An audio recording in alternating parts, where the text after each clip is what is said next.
Hi everyone, I'm Michael. Welcome to today's class.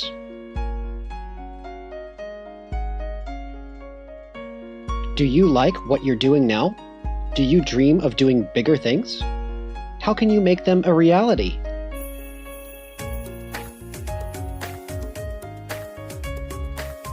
To make the most of life, we need to get out of our comfort zone.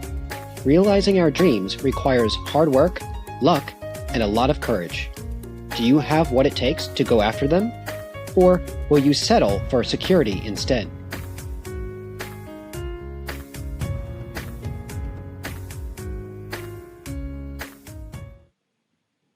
Today, we're going to discuss our ambitions, how to plan for them, and how to deal with the challenges along the way. There are 4 things we're going to discuss in this lesson. First, find out where your dream lies. Second, work out the plans. Third, embrace the challenges. And fourth, face the reality.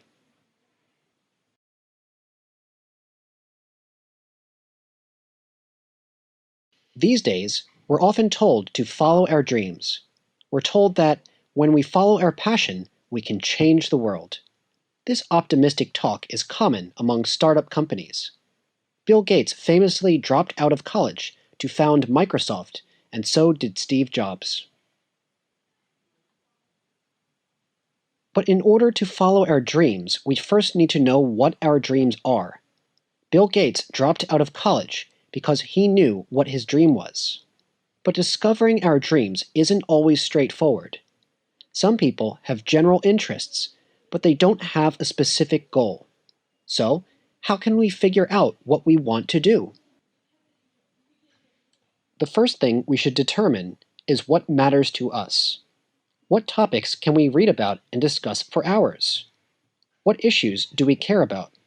In our Dongni course, Ed and Emma are both health-conscious vegetarians. Organic food is important to them. What do you really care about?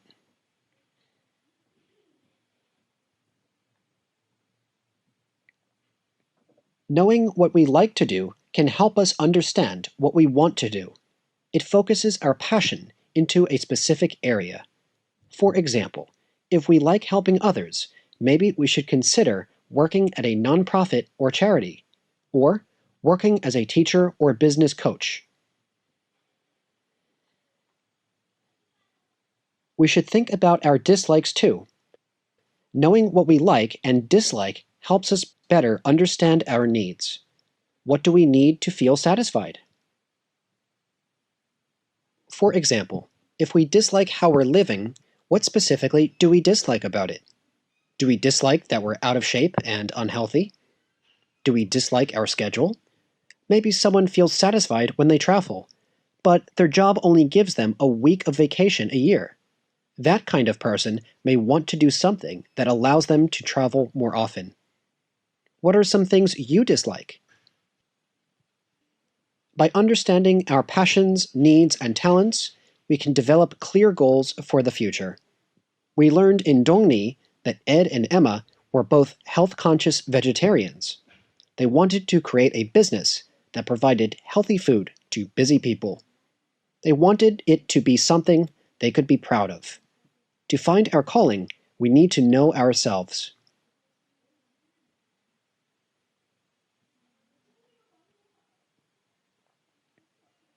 Of course, once we have a goal, we need to get to work on it. An ambitious goal requires thorough preparation. Let's talk about making a plan.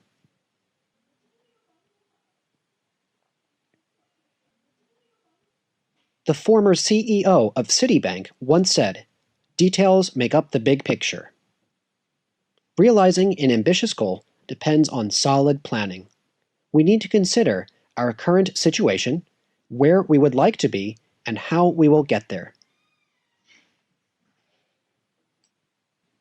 For example, we may have decided we're going to lose weight, but then we feel lost about where to start. That's why we need a clear plan. In this case, we could create an exercise schedule and give ourselves a timetable for losing smaller amounts of weight. This way, we use smaller goals to make steady progress toward a larger one.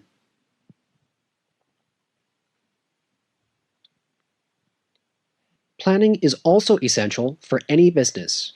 Ed and Emma had a dream, but they also understood the market. When they started the company, organic food was becoming more popular. People were willing to pay higher prices for food free from harmful chemicals. And people were busy. They wanted meals that were healthy but easy to prepare. There were very few frozen meals available at the time, and none of them were vegetarian or organic.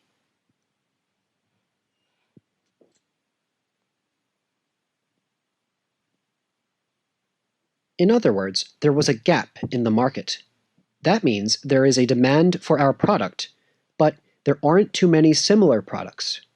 Ed and Emma saw the opportunity and launched their first product.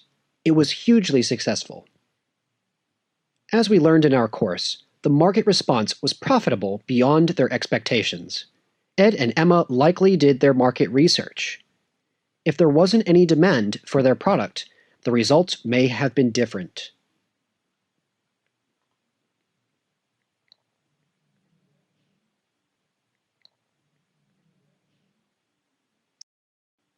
Sometimes, planning requires outside help. Partners and mentors can offer great advice and fresh perspectives to help us reach our goals. Sometimes, they can even make our goals bigger and better.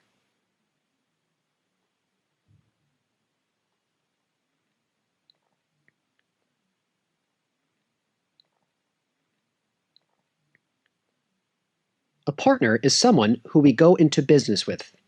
Usually, they add knowledge or resources that we don't have. Maybe a company wants to increase production, so they find a partner with money to support them. At many tech startups, leadership is often split between people who understand technology and people who understand business. But sometimes, partners can be people who share our passions and dreams, like Ed and Emma.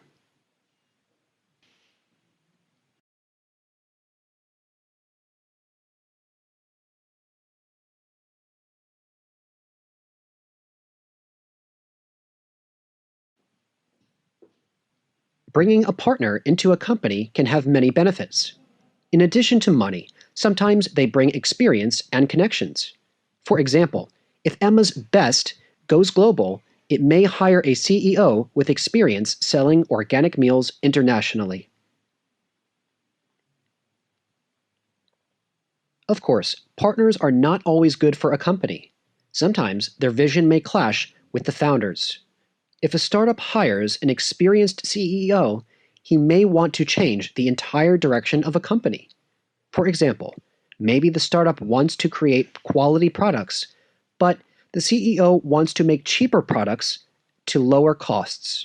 So, when we take on a partner, we should make sure they share our values.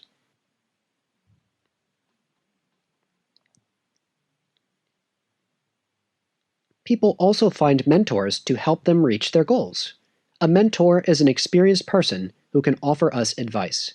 They usually work in a field we're interested in and have had similar experiences to ours. For example, if someone wants to become a lawyer, they may try to find a successful lawyer to be their mentor.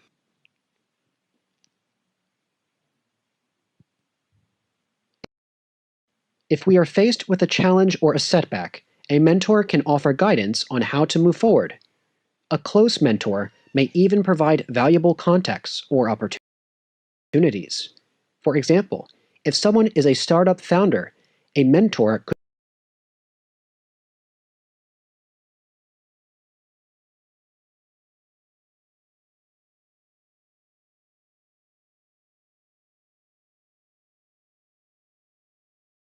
put them in touch with investors or partners. When we're working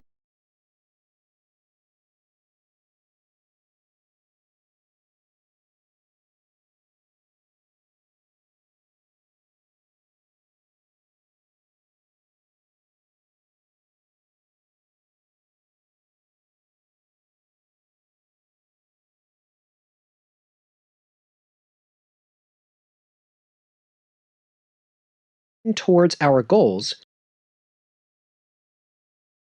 having the right help is priceless. But we can't only depend on other people. We need to have the right attitude too. We need to be, and stay, passionate.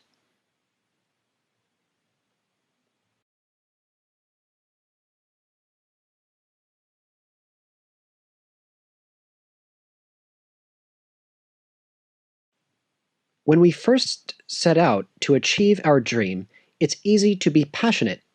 After all, we are finally working towards something we've always wanted to do, and we haven't experienced any failure. But over time, our passion may cool down, especially if our expectations don't match our reality. Maybe our company launches a product, but the market response isn't enthusiastic. When we begin to feel discouraged, we need to keep our passion alive. We have to remember that we are working toward our goal because it's what we're meant to do. If one idea doesn't work, we need to come up with another.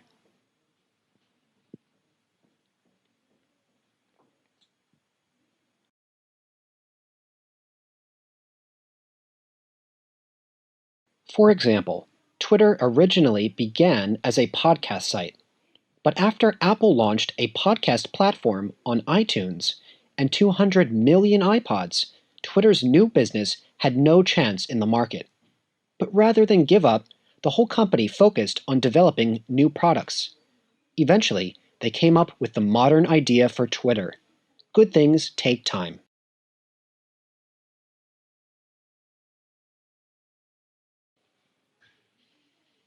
And great work comes from passion. When we are motivated, our passion pushes us to achieve incredible things. We may work harder and faster. For example, if a startup has a strong sense of purpose, it can get exciting new products to the market quickly. Even with plans and passion, we will face many challenges as we follow our dreams.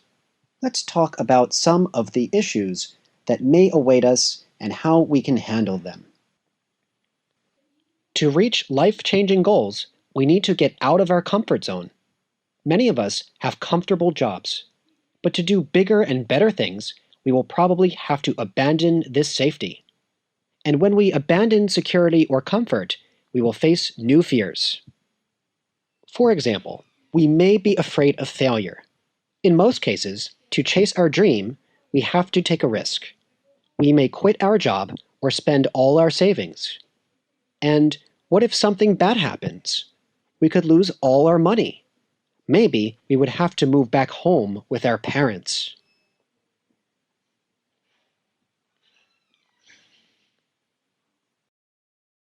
What's even worse is that if we fail, our life's purpose can feel like a waste of time. Maybe we weren't talented enough to dream big. For some people, these fears become an excuse to never take risks.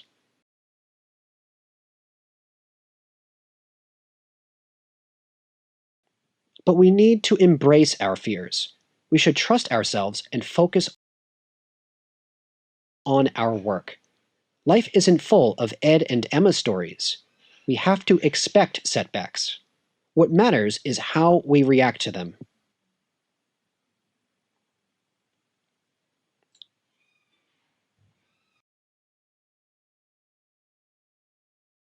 For example, in 1985, Steve Jobs left Apple, the company he helped found. His new product had not been successful, so his partners wanted to remove him from power. Jobs went on to found Pixar Studios and another computer company as well. Eventually, Apple bought Jobs' new company and Jobs returned to Apple. Later on, Jobs created the iPhone.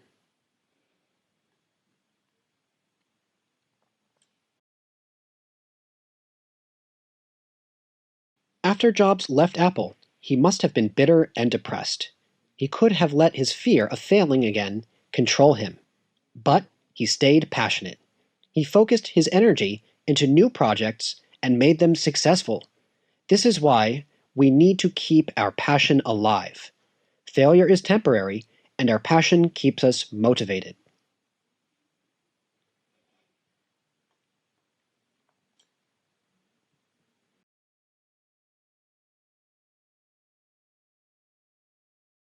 Pressure can be another challenge. It is especially common among startup founders. Everyone knows that building a company is tough. Ed and Emma knew it would be hard work, but they were determined to try. But even if we're determined, the pressure can still get to us.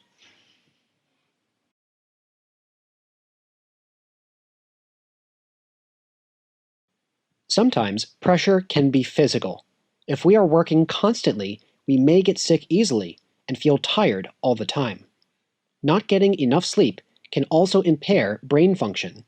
It can make us emotional and irrational. Other times, pressure can be mental. We may worry about sudden changes. We may be fighting with our business partner. Maybe we are getting rejected from a lot of job interviews. If these stresses grow, we may become depressed.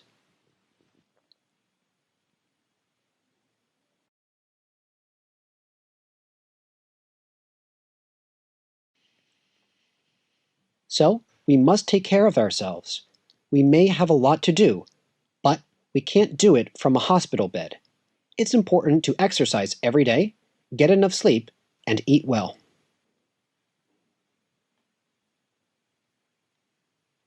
And we should remember everything we've already achieved, and know we will achieve more.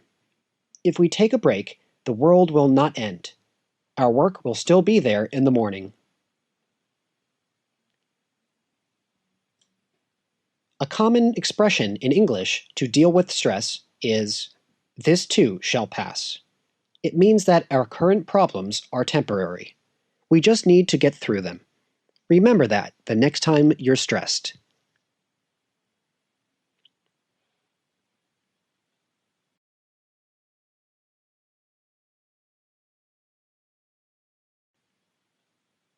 Another challenge is loneliness. Working toward a big goal may require us to work harder than we do. But the harder we work, the less time we may have for friends and family.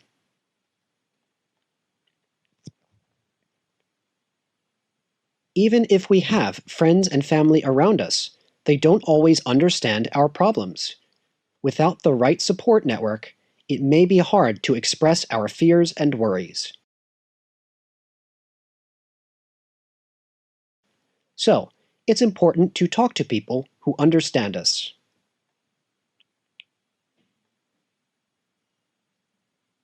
As we've said before, a mentor can offer us guidance and support. We should also reach out to other people like us. For example, if we want to be a writer, we should connect with other writers.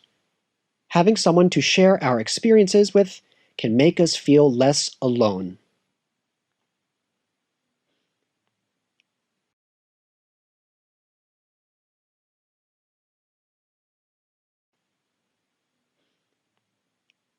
Still, with all these challenges, we may be tempted to quit. We may see our friends happy and successful in safe jobs.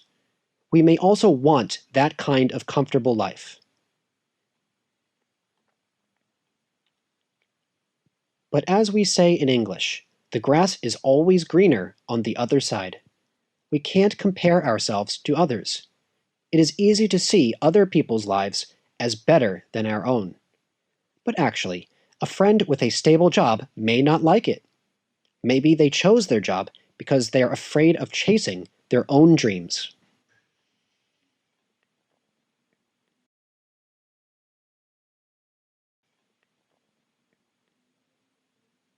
And even if our lives are stressful, we are working for the life we want. Uncertainty is the price for that. If we settle for money, we may be comfortable, but we probably won't be satisfied. And we may fear failure. But failure is not as bad as regret. Few people want to end life wondering, what if I dreamed bigger?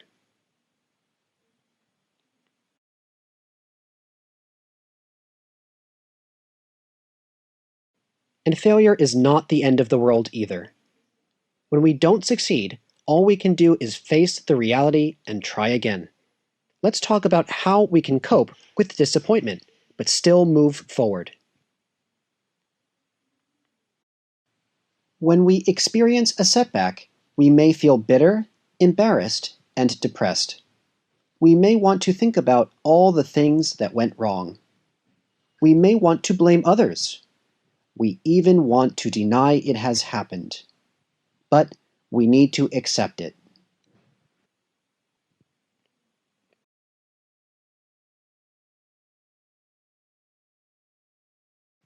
For example, we could practice radical acceptance.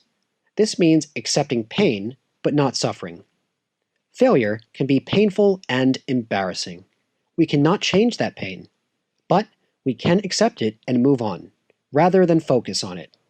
When we start to think about our failure, we can tell ourselves, "This is the situation.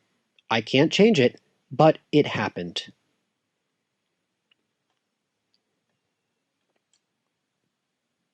Even if we have accepted our situation, we still may be upset about it. So, while we need to move forward, we also may need to work through our current feelings.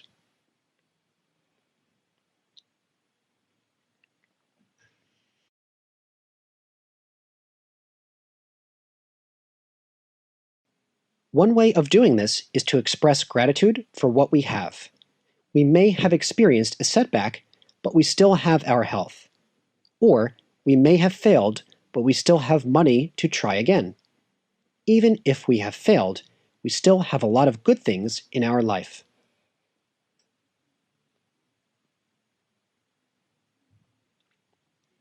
Another popular practice is to practice mindfulness. Mindfulness means to focus on the present moment. We often get caught up thinking about problems, worries, and regrets. Sometimes this makes our problems seem bigger than they are. Small issues may start to feel like the end of the world.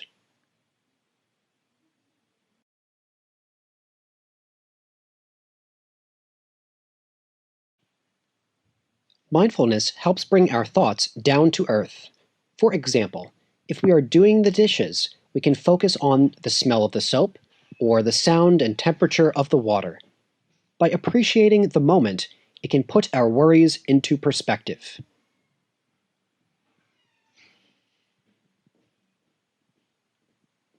By accepting the situation, we can think about how to move forward. We can identify what went wrong and create a plan to avoid the same mistakes.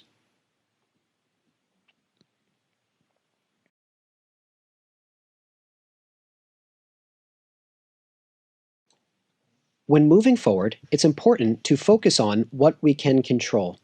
For example, perhaps we were turned down for a job at our dream company because our resume lacked the right skills. We can now think about how to strengthen our skill set for the next job.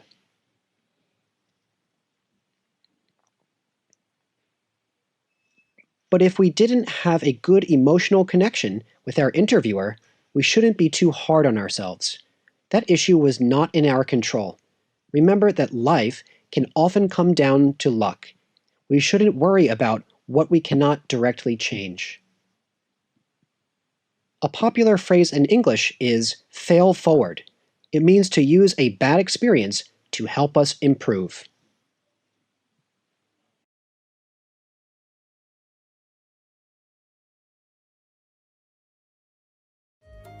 Well, that's it for today. Let's have a quick review. In the first part, we discussed how to find out where our dream lies.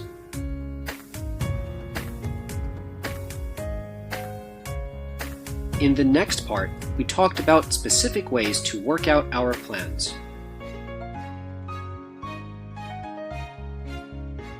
Then, in the third part, we gave solutions about how to deal with different kinds of challenges.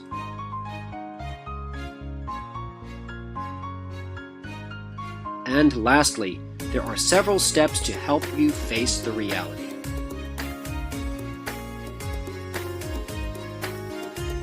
Hopefully, you leave this lesson more inspired to chase your own dreams, big or small.